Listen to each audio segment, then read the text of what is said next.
And after that, cleared na kayo sa customs, pwede na kayong lumabas. Ayun, nasa arrival hall na kayo. And yun, doon na kayo humanap kung anong gusto nyong sakyan, kung gusto niyo yung sky train, yung express train. Good morning, everyone. So today is Friday and last day of school day, non-academic day para kina Orion. So every Friday kasi non-academic day. So ayan, tapos 10 a.m. lang yung dismissal nila. Kaya hindi na tayo uuwi. So doon lang tayo sa school, magsistay lang tayo doon kasi mahirap kapag umuwi ako tapos babalik ako ng around 9 a.m. Dismissal ng preschool mas maaga. So, sobrang traffic na. So, hindi na tayo uwi para doon lang tayo hanggang mag-dismissal si na Orion. And ayun, nakaluto na ako ng breakfast. So, nag-prepare na rin ako ng breakfast ni Orion. Ayan. So, meron spam and egg with rice. Actually, nakalimutan ko, lalagyan ko yun ng furikake. So, yun. Ayan lang. And then, nag-prepare na rin ako kasi may club meeting sila. So, tapos naka-PE uniform sila. So, nag-prepare na rin ako ng gamit niya, yung small bag niya, backpack lang, and reminders notebook, pencil case, ayun lang. Tapos, ayan, ito ang folder na to, nandito yung project niya doon sa club niya, na Likhang Kamay Club. Ayan. And then, extra material na Oslo paper. Tapos, kaya lang, kailangan daw ng coloring pencils and wala siyang coloring pencils kasi kulang-kulang na yung coloring pencils ko. So, I might go sa bookstore to bring one. Ayun, to buy one.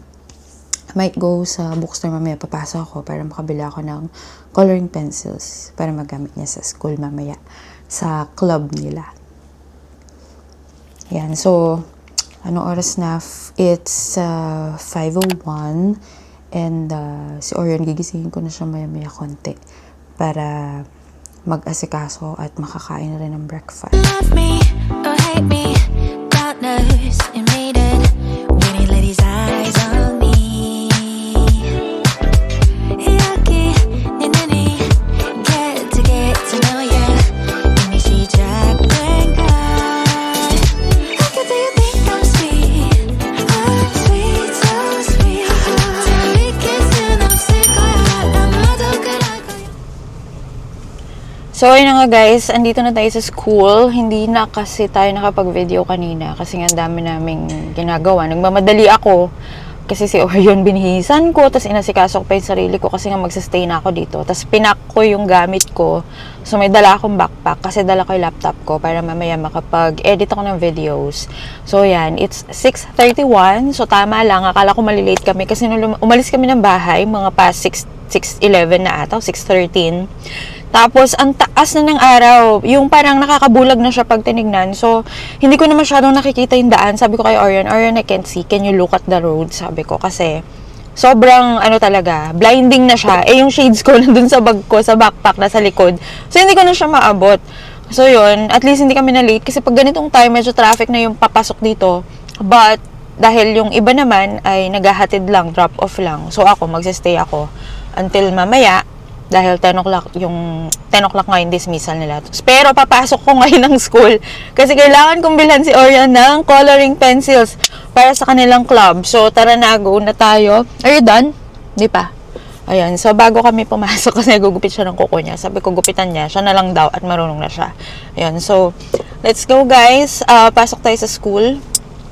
Tapos mamaya, baka punta ako ng Starbucks later.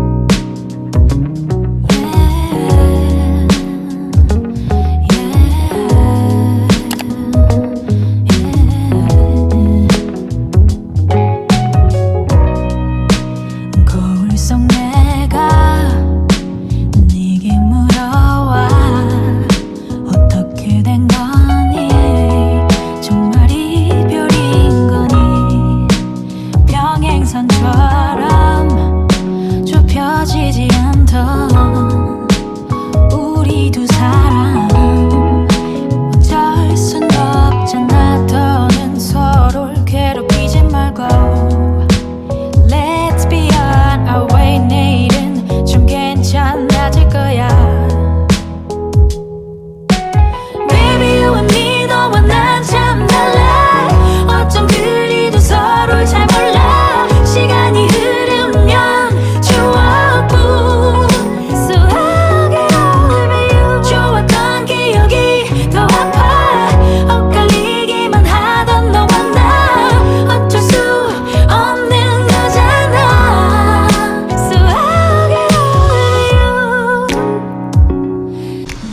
Ayun guys, so hindi na ako napag-vlog kanina masyado kasi naglakad ako from Starbucks pabalik dito sa school. Tapos may binili pa ako sa loob. And grabe, baskil na ako. Sobrang init. Ayan. Si Orion na yan, nakalabas na siya sa school 10 a.m. So it's 10:17 na actually bago nakalabas. Sobrang tagal. Tapos hindi rin kami makalabas pa ngayon kasi yung mga sasakyan, so kailangan nating mag-atras, mag-ano-ano, buwelta-buwelta pa and all dahil traffic ang sasakyan, wala nang parking kasi I think both high school and grade school ay parehas na ngayon, half day. So yun, antayin lang natin para makalabas na tayo and uwi na tayo guys. Ayan, so guys, nakauwi na pala kami kanina pa, actually hapon na, 5:28 p.m. na. Nakaidlip kasi ako kaninang pag-uwi namin. So, ayun. Hindi na ako nakapag-vlog. Hindi na kami nakapag-vlog. Kasi talagang antok na antok ako. Grabe yung pagod from Monday hanggang Thursday. Pagod na pagod ka kasi you are overseeing all yung mga lessons, yung mga PETA, mini PETA, major PETA. Major PETA pala kasi dahil mag-e-exam na next week, yun, mag-exam na. So, next week, last week nila ng mga quizzes and mga PETA, mga performance tasks. So, Orion, galingan mo anak, kasi matatapos na yung first quarter. So, yun. Dahil nakaidlip nga ako, grabe, sumakit ang ulo ko, sobrang antok ko, pagod from the past 4 days ng kanilang lessons, ganyan. Dapat maglalaba ako, kaya lang wala nga palang tubig. So, ngayon pa lang nagkaroon ng tubig. Past 5 p.m. Siguro mahahabol ko pa naman yung mga labahin na white. Kasi, especially yung mga uniform. Ayun. So, maglalaba muna tayo, guys. Para maihabol natin. At, para tomorrow, makakapag-plansya na ako ng uniform. Ayun, kasi yung everyday na mamalansya, kailangan Sunday may nakaplansya na sa mga uniform. Ayan. And nakapag-upload na rin pala ako nung aming video, nung aming vlog, nung last day namin sa Japan. So, yun. Watch nyo na, guys. And if you haven't subscribed yet, subscribe na kayo sa aming channel. So, ayun na nga, guys. I-discuss na natin yung topic na to about sa mga gustong mag-travel sa Japan. Yung mga first time na mag-travel sa Japan or yung mga pabalik-balik sa Japan like us. So, ayun. Nawala sa isip ko na i-share itong topic na to, yung Visit Japan web. It's actually just like an e-travel for us Filipinos na fill out natin, especially kapag lalabas tayo ng bansa at saka babalik tayo ng bansa. Visit Japan web naman, yun yung digital arrival card ng Japan na kailangan yung fill upan before kayo pumasok ng immigration. Honestly, sabi sa website, sabi sa Google, pwede ka nang mag-fill out ng Visit Japan web at least 2 weeks prior to your travel para hindi ka na mahirapan at hindi ka na yung ora mismo. Pagdating doon ay mag-fill up ka at hindi ka na mag-fill up nung mismong card nila, yung arrival slip or card, papers, ganun. Kasi medyo hassle nga, lalo na kung family kayo, per tao kailangan yung gawan ng ganun. So, mas maganda, mas maina, mas mabilis, and mas convenient, of course, kapag meron kayo nung Visit Japan web na account. So, nalaman nga namin yan nung after the pandemic, nung pwede na mag-travel. So, nung punta namin sa Osaka last 2024, yung first trip namin after the pandemic. So, doon namin nalaman. Kasi isa sa mga friend ko na nag-work sa Cebu Pacific, so, she told me na huwag niyong kakalimutan yung Visit Japan web kasi mas madali maka-enter ng immigration kapag meron na kayo nun. So, nag-fill up kami ng Visit Japan web. So, gumawa ako ng account just like sa e-travel. Gagawa ka lang ng account doon sa legit na website ng Visit Japan web. So, pupunta ka lang doon and then, pero pwede kang gumawa, may nakalagay naman, sign up for new account, and then, pwede ka nang gumawa ng sarili mong e-travel or ng sarili mong and then, pwede ka nang gumawa ng sarili mong Visit Japan web na account. And every time, so, kunwari, first time mo magta-travel ngayon sa Japan, so, ilagay mo yung details mo. So, ikaw yung may-ari ng account. And then, yung details ng family members mo na magta-travel sa'yo. So, in our case, so, ako yung gumawa ng account. Nandun sa account ko si Papa, yung mga bata at saka si mama kasi kasama namin siya during 2 of our trips sa Japan. So, yung isa sa Osaka, tapos yung isa nung last January to Feb sa Tokyo. So, nandoon yung may details si mama sa account ko. So, ang gagawin mo lang, after mong mailagay yung details mo, passport details, address, ganyan, kung ano-anong mga kailangan ilagay, yon. So, ilalagay mo yung family members na kasama mo na magta-travel sa'yo.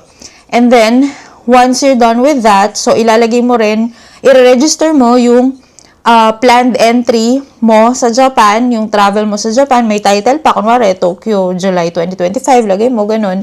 Tapos, yun ang i-register mo, ilalagay mo kung kailan ang date ng punta mo, kung saan ka magsistay, telephone number ng accommodation or ng hotel na pagsistayan nyo. And then, after that, pag na-register mo na lahat yan, i-click mo lang kung sino yung mga tao na kasama mo. So, sa amin, dahil may account ako na nandun kami lahat, so, yung past na travel namin last July 26, ako yung account holder, and then, tinik ko lang yung name ni Kuya Orion at saka ni Papa, dahil sila lang dalawa yung kasama ko. So, yung names ni Gianna, ni Kuya Yale, at saka ni Mama, hindi ko na sila sinama doon sa registration.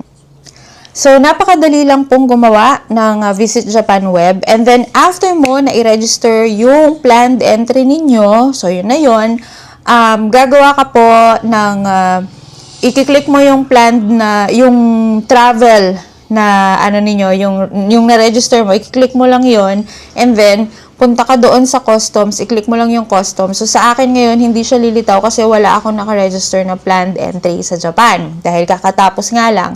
So, ilalagay mo lang doon, i-click mo, basta nandito yun sa ilalim. So, i-click mo lang yung customs declaration. So, bawat tao may customs declaration, the account holder, at saka lahat ng kasama na magta-travel na nasa account. So, gagawin mo lang. Syempre, i-click mo lang lahat naman doon. No lang naman lahat. So, make sure na tama yung mga details, i-know mo lang lahat. Dahil, of course, hindi ka naman magdadala ng kung ano sa Japan. So, know mo lang lahat. And then, after that, dun sa end nun, click mo lang yung show QR code. Kapag nakita mo na yung show QR code, so, screenshot mo na yung QR code mo na yun. Kasi, gagamitin mo yun once pumasok ka ng immigration. So, ang hihingin lang sa'yo pagdating sa immigration ng Japan, QR code na nasa phone mo, isa-scan mo ganun. And then, yung passport mo. And then, mag-fingerprint ka and picture. So, yun lang. Napakabilis ng process. And then, once naka-exit ka na ng immigration, nakapasok na kayong mag-anak ng immigration, kunin nyo i-claim nyo lang yung mga bags niyo if you have check-in bags. And then, after that, punta na kayo sa customs. Doon sa customs, isi-scan nyo ulit yung QR code and your passports, isa-isa. And then, after that, cleared na kayo sa customs. Pwede na kayong lumabas. Ayun, nasa arrival hall na kayo. And yun, doon na kayo humanap kung anong gusto nyong sakyan, kung gusto niyo yung sky train, yung express train. Yun, mas mahal lang siya ng konti, pero pag mga bata, parang half the price siya. So, yun. Or kung gusto niyo mag-bus, kung ano man ang gusto niyo sakyan, papunta sa inyong hotel or accommodation. Ayan, kaya ko rin naman kasi na-share ito guys, kasi natuwa naman ako dun sa views ko sa TikTok. So, if you haven't followed me yet on TikTok, please follow me, Mama Yan's Adventures on TikTok. So, nagsashare din ako dun ng mga short videos, short vlogs about travel. And sa makikita ninyo, halos puro Japan yung mga sinishare ko. Pero meron ding mga general travel tips na sinishare ako. Kaya i-follow nyo lang ako dun guys. Mama Yan's Adventures on TikTok. Natuwa ako kasi yung pinost ko na to about sa Visit Japan web. So, umabot na siya ng 21k views as of this posting. Ayun. So, yeah, legit naman akong traveler, legit na pasabayer. So, if you have any questions, ayun, comment lang down below or comment kayo doon sa TikTok account ko. Ayun. Thank you so much for watching. Bye!